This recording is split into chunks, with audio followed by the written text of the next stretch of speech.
You're listening to the Better in Bavaria podcast, hosted by U.S. Army Garrison Bavaria Public Affairs. We share stories and the people behind them, the soldiers and Army civilians supporting our readiness mission and making our community a great place to work, live, and raise a family. Hello, everyone. Welcome back to your new favorite podcast, Better in Bavaria. I'm your co-host, Linda A. Reed, with the U.S. Army Garrison Bavaria Public Affairs. I'm a very lucky American living and working in lovely Germany. Servus und willkommen. I'm your co-host, Andreas Kreuzer.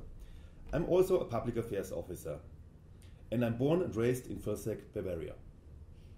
Thank you, listeners and subscribers, for sharing your time with us as we spotlight our garrison and what makes it so very special. Today, we are joined by one of our top leaders. Yes, leader being the key word for today. We have a great show for you as we welcome the Deputy to the Garrison Commander, Mike Daniels. Welcome, Mike. Let's start off with get to know your leaders. Tell our listeners a little bit about yourself. Well, hello, Better in Bavaria listeners. Thanks for tuning in. I'm Mike Daniels, and I'm glad to share a little bit about myself today. I guess I would start with the fact that I am a 38-year career Army military in uniform and civilian employee. I am going to retire, however, at the end of 2023, which at the time of this recording is about 6 weeks from now. So both nervous and excited. I joined the military after college, but I did not become an officer. I decided to go the enlisted route because I wasn't sure if I had really what it took to be a leader. And it took about 3 or 4 years for me to finally figure out that that was something that I wanted to do. I thought I could do it, and by a little bit of trial and error and the great Army training that we all get, I felt confident in myself and my abilities. And that was some time ago, and we'll talk a little bit about that later on in the podcast. I am originally from New England. I do consider myself a New Englander. That makes me a little bit different from some folks because typically, a true New Englander, it takes about 20 or 30 years to get to know them, and that's a small joke.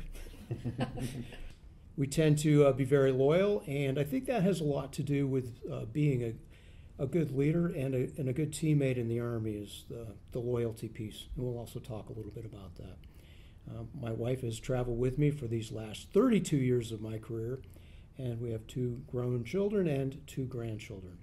I guess those are the big things, and maybe we'll find out a little bit more later on in the podcast. That's a great start. Thank you, Mike, for being here today. Now, before we get started, we'd really like to know, why is it better in Bavaria for you? So I started my Army career in 1985 in Bavaria, in a place called Bamberg. And I was a young private there. And I really enjoyed my experience over the 2 years of my assignment there. Of course, as many of our listeners know, and probably some may not know, that the condition, the security environment in the 80s was quite different than it is today, although today we have a lot going on as well. It was a big time for the Army in Germany, over 200,000 service members in the country. And it was a great place to learn and grow and experience all that Bavaria had to offer. And I chose to come here and to close my career here, not just because it was a bookend to the career, but because I enjoyed my experience before so much, and I knew that my wife would enjoy it as well. So that's the big part of it. The other part of it is I'm from a rural area in the United States, and I enjoy the rural experience. And I know some people that come to the Grafenwehr area have a bit of a tough time because it's not in the city, and some people really do enjoy that. But I like the country. I like to be able to go out in the woods and ride bicycles on the many kilometers of dirt and paved paths that we have here. So thoroughly enjoy it, love the people, love the food, and it's a great place to live and work. As a local German, it makes me happy to hear about your great experiences and how you enjoy our community and the area. I've been looking forward to our conversation about leadership with you. But first, 1985 Bamberg, wasn't that the time with einstürzende Neubauten and Kraftwerk? Yeah, so that's interesting. You've got some good intelligence there, Andreas.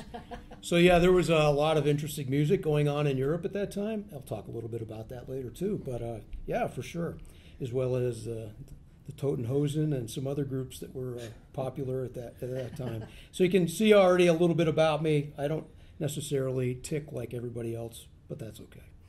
Okay, that's great. I know your listeners will gain a lot of information today, especially about leadership. Can you tell us more about it? So Linda and Andreas, thanks for inviting me here today again. And I do welcome every opportunity to have our soldiers and civilians consider ways to improve their careers and meet their goals through personal and professional development, as well as continuous growth. The theme of what I would like to share today can best be described as lead from where you are. And why do I say that? Because I really believe that all of us are leaders or influencers in certain respects, formally and informally. And I'm excited today to dig into that a little bit more deeply with you. Well, Mike, this is a perfect topic, the leaders lead from where you are. Who doesn't want to become the best leader they can be, no matter what? We all work in teams, whether it's in our homes, our community, or our workplace. Leadership is something many people talk about. A good leader can change your life. Settle in, Better in Bavaria listeners, while we go into more details. Andreas, that's a great lead-in because you mentioned the importance of a good leader. So let's start there. I think one of the areas that sometimes we fixate on isn't necessarily good leaders, but it's bad leadership. The folks that we work for and with, and it's a bit of a struggle. And I think if we had a visual of somebody that was challenging in our career over time, we could easily pick out one or two. Hopefully it's just one or two. Each of us could do that. And there's probably certain traits that each one of those individuals demonstrated. And there were certain traits that those individuals probably lacked that would really have made a big difference to the team. So just flip that on its head. I don't want to drill into the negative today. I just want to talk about good leadership and being a good teammate. So all of those things that you could think about when you have that visual of somebody that you struggled with or that the team struggled with, 180 degrees or the exact opposite of what they were demonstrating, typically what you'll find is that's what we're looking at for a good leader. And some of those things, and I'm just going to go into it very briefly, but for right now, we'll dig into it a little bit later, but consistency, honesty, reliability, competency, and humility. And humility is something I'm going to talk about more and more as we go on today. But humility coupled with curiosity, I feel, is the essence of not just great leadership, but being a professional and being a good teammate. So we'll just start off with that. This is definitely something I'm very interested in discussing in more detail. So, Mike, where do we go next? This is such a broad and it could be an overwhelming topic.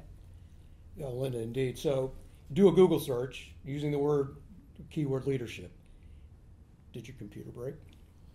It might have. Okay, so just do a search for the definition of leadership.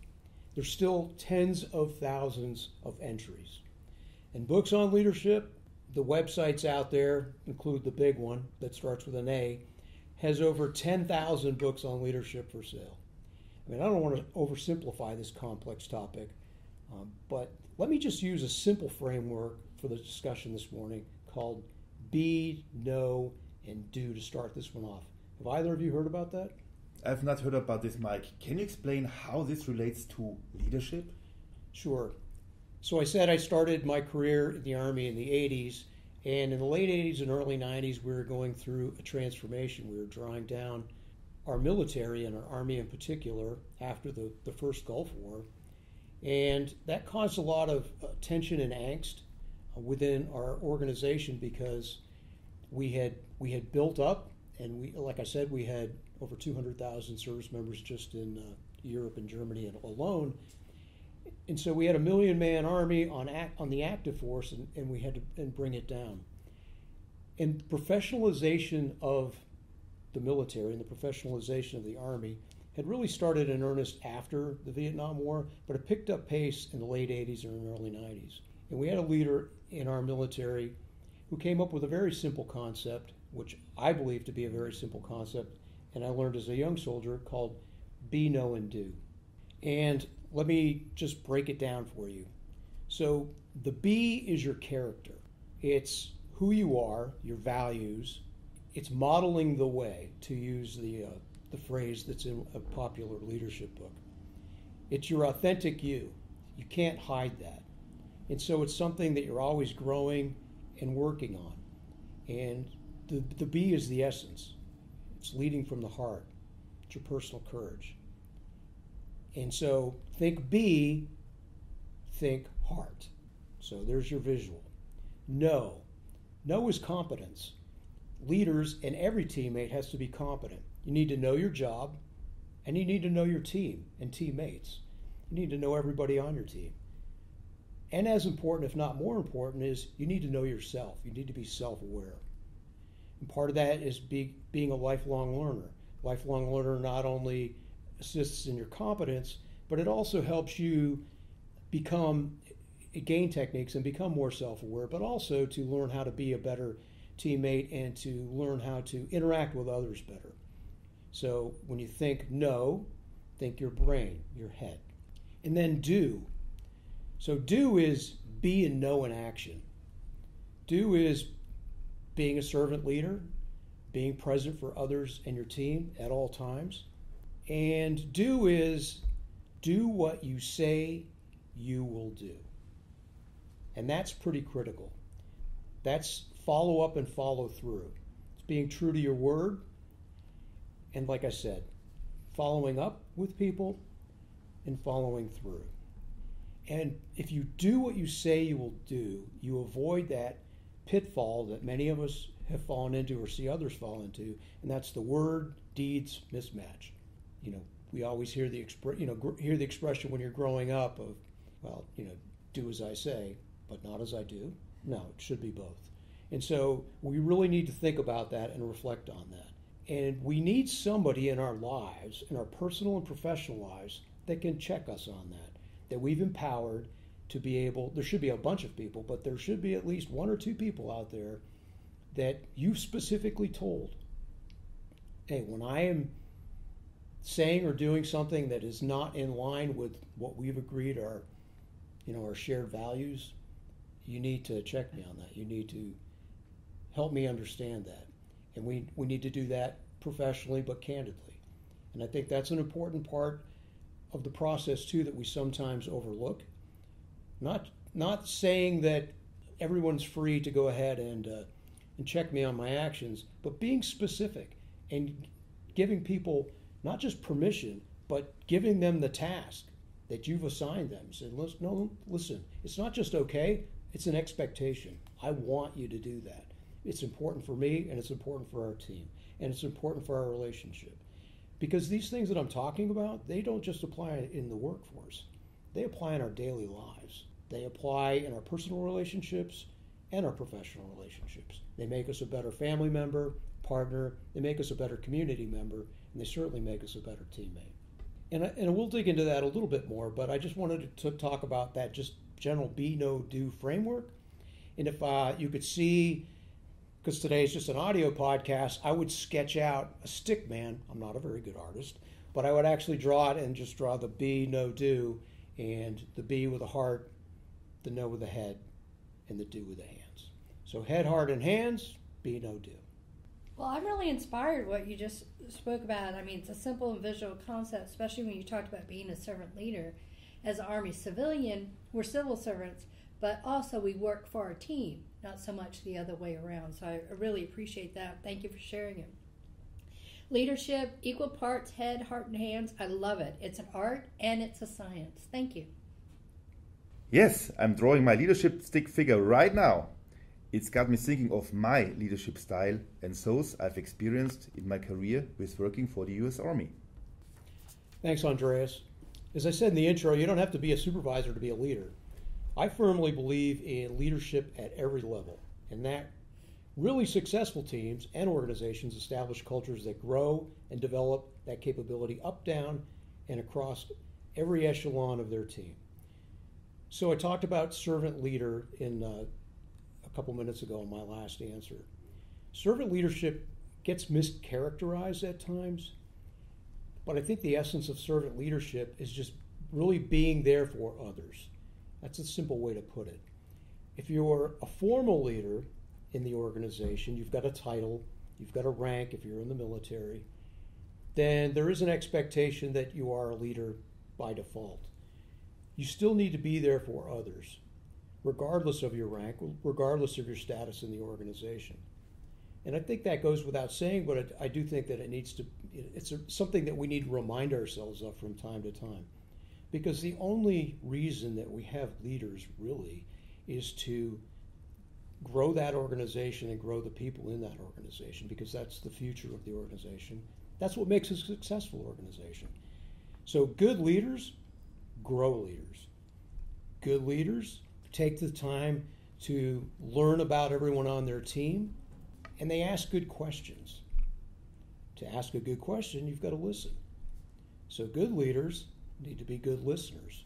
So you've got to do a little bit of research in order to ask those good questions. And listen, asking good questions is not easy. Asking good questions takes homework. Asking good questions takes practice. It takes confidence in being wrong. It takes confidence in knowing that you don't know everything, which is why I said humility and curiosity were both key components of not just being a good leader, but a good teammate. Because you have to know that you don't know everything. And if you already know that about yourself and know that about others, that helps you ask those questions, because then it comes from an honest place in your heart, and you can really then learn more about people, learn more about your organization, learn more about the things you don't know. And I think that is pretty critical for any leader. But it's not just critical for every leader. It's critical for everybody. And that's why I say it's leadership at every level. Because no one has the ownership of all the good ideas in an organization. I think we've all seen, and I certainly have seen over 3 decades, that when you walk around and engage and talk to all the members of your team, which can take anywhere from weeks if it's a small organization to months and years if it's a large organization like in U.S. Army Garrison Bavaria. When you get out there and you engage with people in their workspace or over a cup of coffee or over a lunch, you really learn not only more about them, but you learn more about your organization. You learn more about your organization's challenges, their capabilities, and the opportunities that are out there. So that's the other thing, that being an engaged leader and having that culture of engagement across your entire formation, some of us don't want to hear about, but we have to navigate anyway. And I think that that's pretty critical too. But the bottom line, again, is that we all have ownership in that process. We all need to work on it. And just because you're not a formal leader in the organization doesn't mean that you can't be or shouldn't be an informal leader in the organization or on your team. It's about exerting influence. Even though you don't have authority, everyone has the capability to influence a decision, influence the workspace, influence the culture and climate. And so it's not being manipulative, but it's being collaborative. And I think that's important too, because influence sometimes gets a negative connotation. These are great points, Mike. We hope you're all enjoying our show today. We're going to take a quick break. We will be right back with our guest, USAC Bavaria, Deputy to the Garrison Commander, Mr. Mike Daniels. Like what you're hearing? Subscribe so you don't miss an episode. Find us wherever you get your podcast. Please subscribe, like, and share our episodes of Better in Bavaria. Visit our USAG Bavaria social media to learn more. And remember, it's Better in Bavaria. I'm Andreas Kreuzer. I'm joined by my co-host Linda A. Reed and our guest Mike Daniels, Deputy to the Garrison Commander. So Mike, I know you didn't want to go negative, but what are some of the missteps or challenges you've seen that can help our listeners navigate as they build their own leadership development? Well, Linda, you're right. I don't want to be negative, but I do think that we should take a few minutes maybe to unpack a little bit of the challenges that that we've seen over time and how you can overcome that. And I'll just share some of my personal experiences, which I hope will help eliminate some of that. I think the first time that I really saw, I would call it bad leadership in action, was during my first tour of Korea. I'm not going to mention any names, but we had leaders at a couple different echelons that were very negative, that weren't present, that were very demanding, that didn't really know their people in their organization, that thought they had high standards and expectations, but they were really demands that weren't based on the personal characteristics, the culture, and the values that the Army, but certainly those units, possessed. And it didn't help us to execute our mission. We were at the demilitarized zone in Korea, so we were potentially in harm's way within minutes. So we always had to be ready. So there was a lot of pressure. And as young leaders in the organization, we found that to be a bonding experience. And sometimes you find that when you have a leader that's challenging, negative. I won't go as far as to say toxic, because I think that term is a bit overused right now. But I do think in this particular case, we did have leaders that were making our ability to do our mission and our lives very, very difficult. And when that happens, you bond together. So the leaders at the lowest echelon got very tight. And we figured out ways in which we could lead the organization and really lead at echelon, lead our leaders. And it was my first experience getting the idea of influence in action, getting comfortable with that, because we weren't the formal leaders that could really impact budgeting decisions, that could impact the equipping decisions, that could impact some of our mission-related decisions. But what we did was we learned our jobs, we learned the jobs of our bosses, and we figured out the things that we needed to do to be successful, not just as platoon leaders in this particular case, but as company commanders and battalion commanders. And in that particular instance, I think it prepared me better to become a future leader, because I realized that you have to take the time to get to know everyone's job in the organization. You can't just assume because I did it, therefore they know what to do. You have to really help people navigate that. That's the first thing. And then the second thing is the Army's not an easy career for everyone. It's really not an easy career for anyone. And that's true of many of, it could be in the IT world, could be in engineering, or it could be just working at a local grocery store. There are unique challenges to each one of those career paths. And it doesn't make your life any easier, and it doesn't make you a better employee or a better teammate when you've got leaders that are just placing demands on you without taking the time to help set you up for success. So that was the first big thing I learned. And then I would say, I said earlier, do what you say you will do. I think that is something that we all can be challenged by, and I have been challenged by it throughout my career, because sometimes the things that come out of your mouth aren't what you intended to come out of your mouth. Sometimes the tone could be harsher than you intended. The ways in which you speak to people can be viewed by others as disrespectful, even if you don't intend it. And that's why I said it's important to make sure that you've got somebody that will, to use a Air Force term, check your six, to make sure that you've got somebody that's there to remind you that, hey, that probably wasn't helpful. That did you really mean to say what you said in the way that you said it? And then you can go back, because if you do that, you can either let that error go and it's out there and you don't do anything about it, or once you've been reminded that might not have been helpful or wholly positive, then you can fix it or try to correct it. I'll give you one example. When I was a garrison commander at a small garrison in the U.S., I was leading a working group that we were working on a refresh of our mission and our vision and our goals. and where we wanted to bring the organization. And at the beginning of that session, I had told everybody that we'd assembled that everything was on the table, bring out all your ideas. We were basically mind mapping and just laying it all out there. And we had one employee that was known to be someone that would, raise a lot of ideas, raise a lot of concerns, and many times they were just in the either too hard to do box, or just they weren't reflective of, or something that we could action. So I already knew that about this individual. So when he provided some feedback, which everyone was directed to do, I unintentionally shut him down. And I didn't think I did it in a negative way, but that really impacted the conversation for the rest of that afternoon.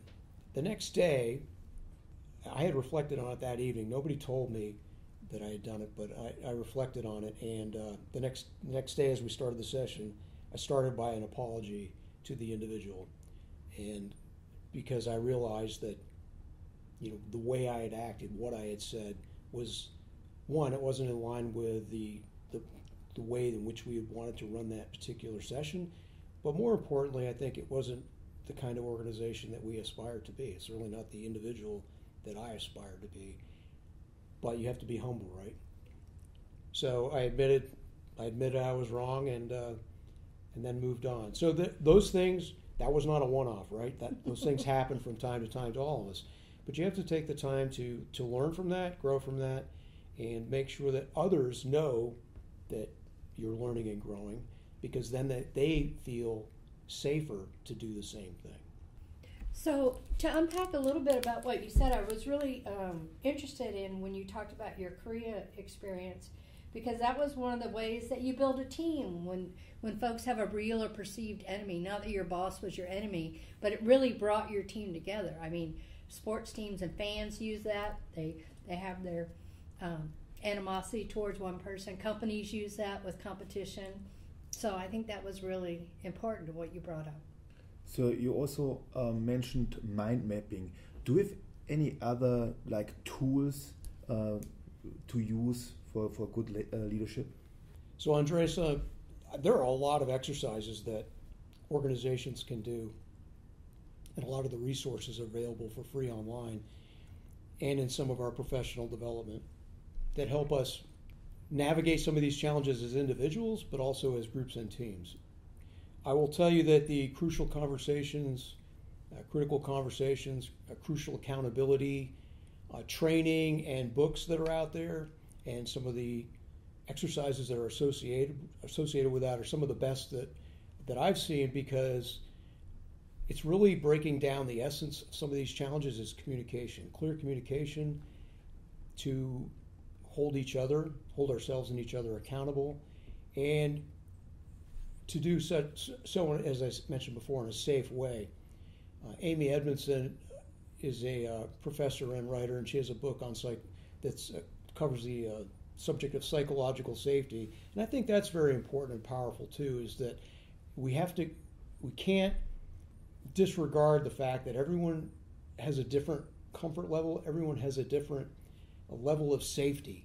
And psychological safety isn't just the physical aspects, it's how comfortable are they to express themselves openly and freely?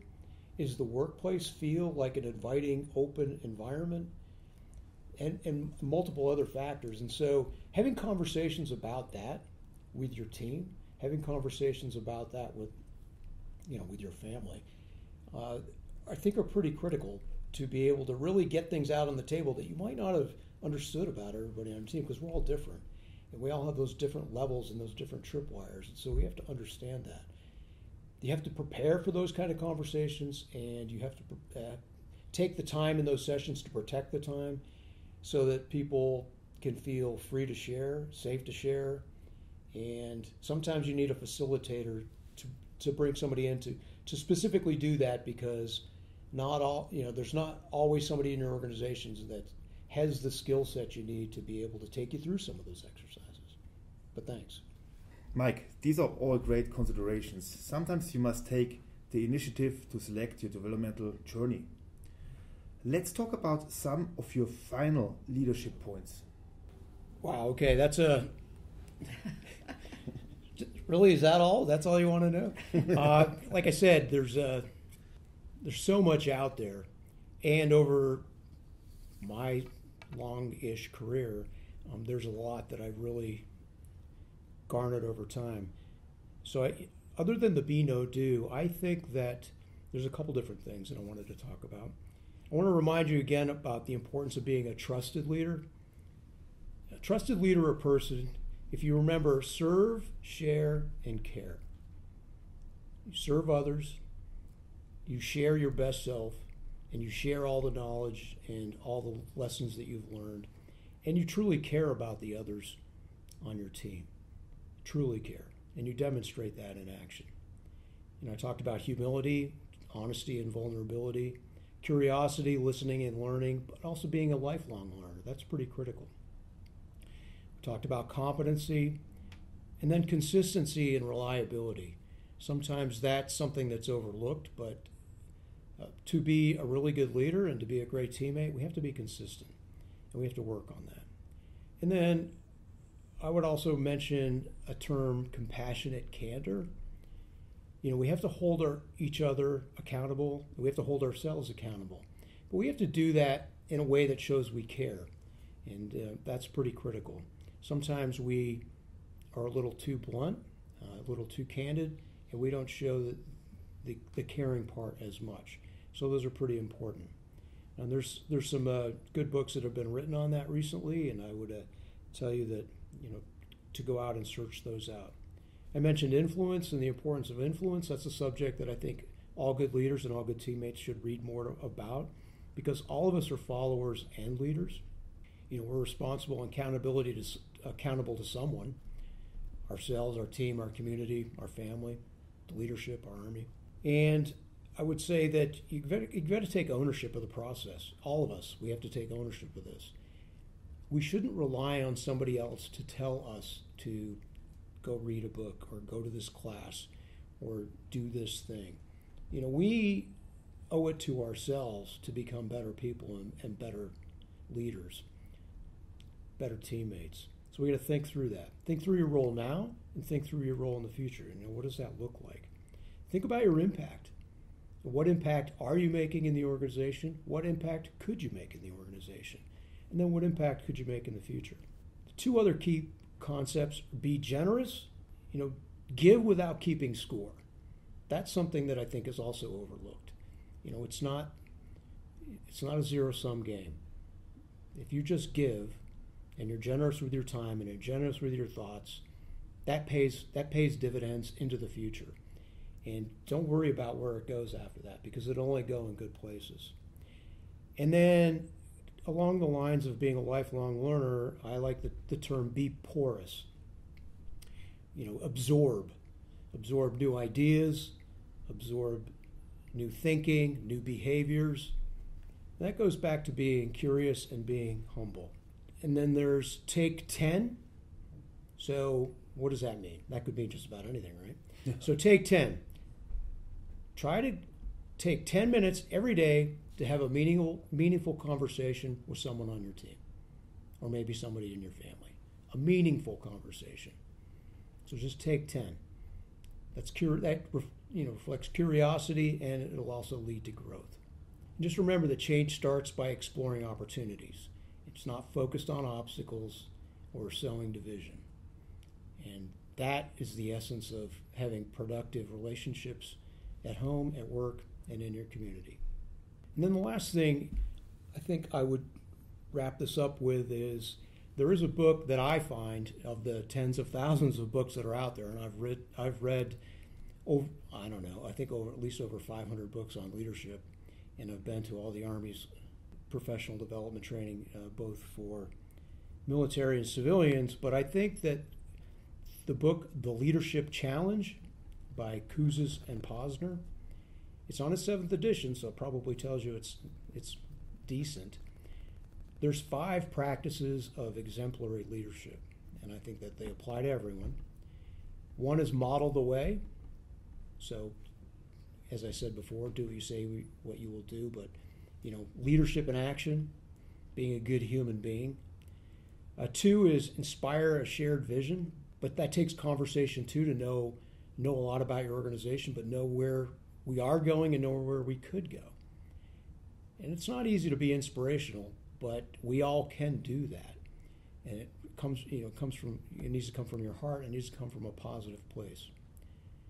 Something that I think many of us struggle with is 3, challenge the process. For those that know me, I don't have a problem with that one. I always tilt at the windmill.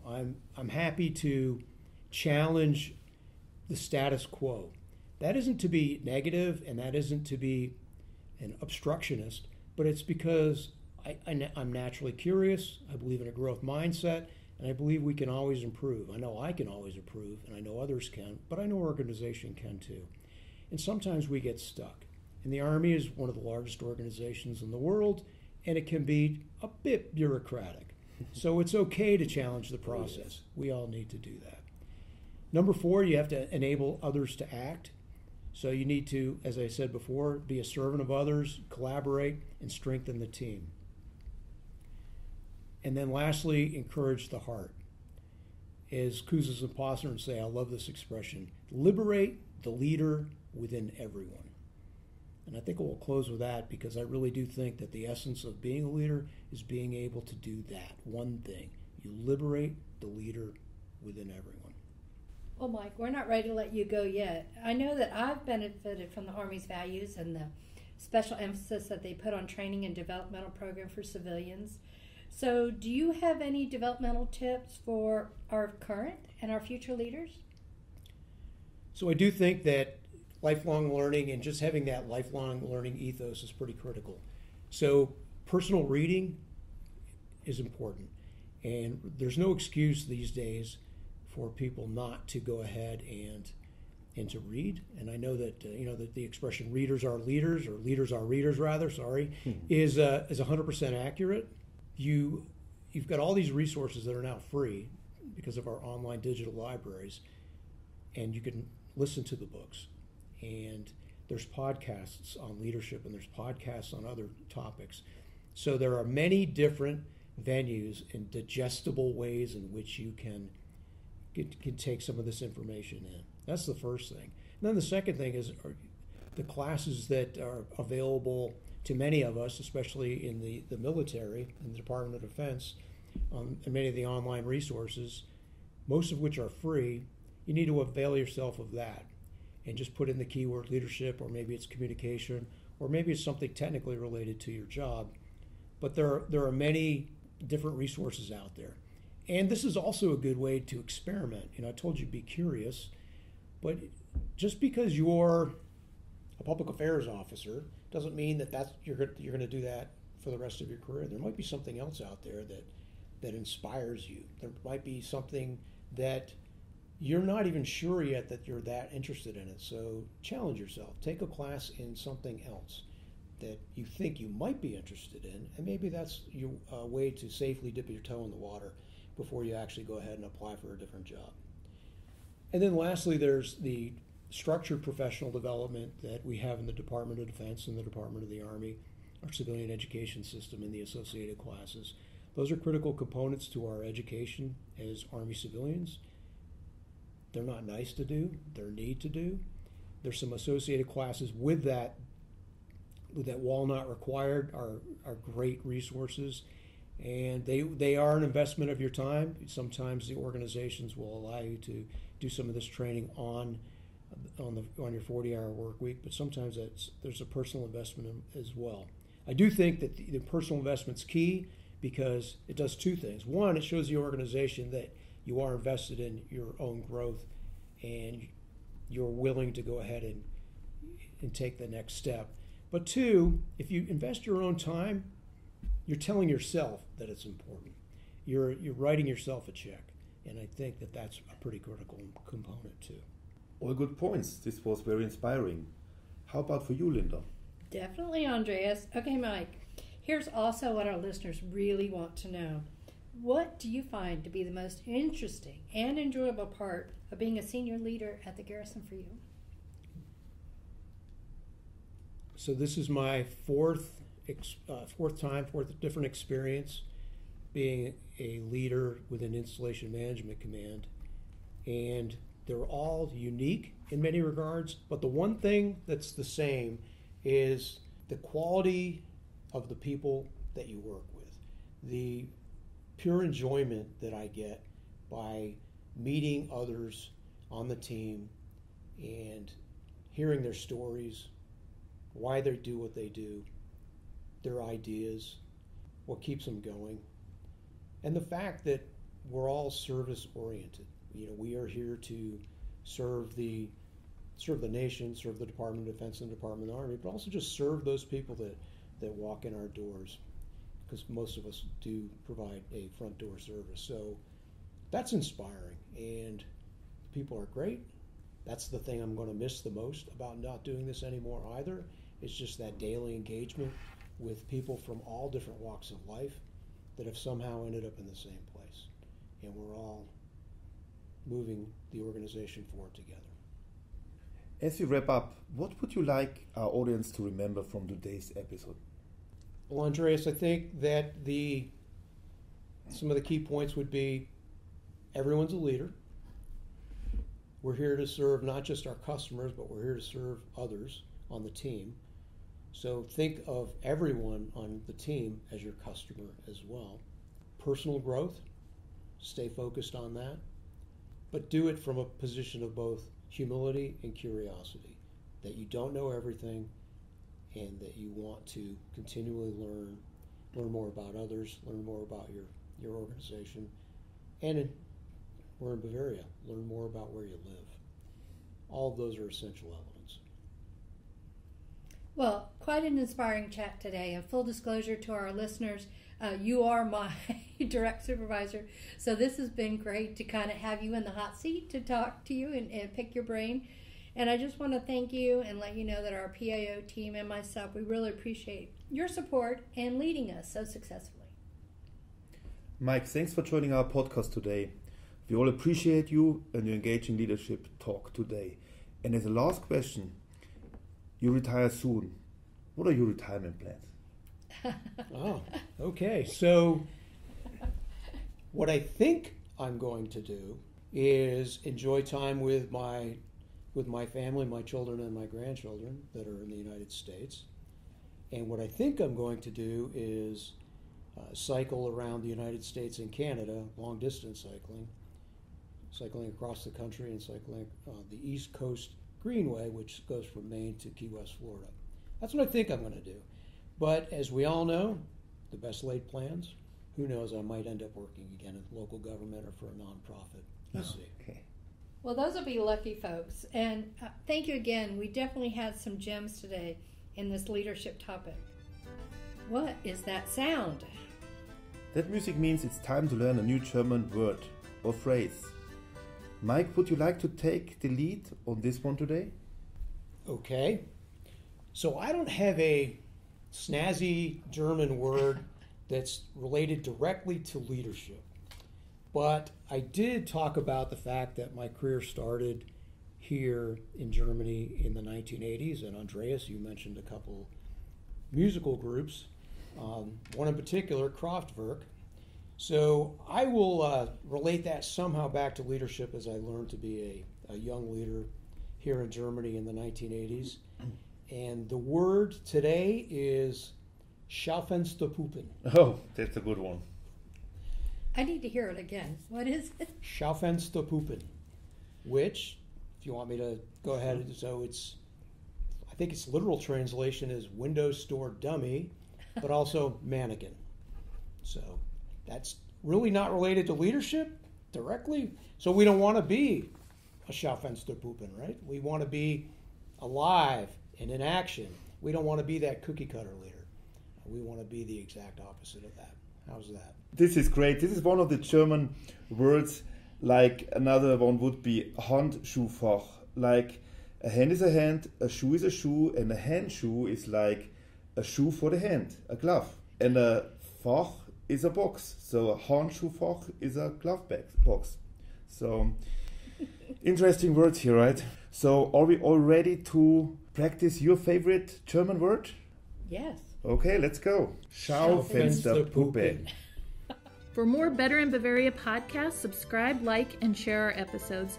Visit our U.S. Army Garrison Bavaria social media or website to learn more.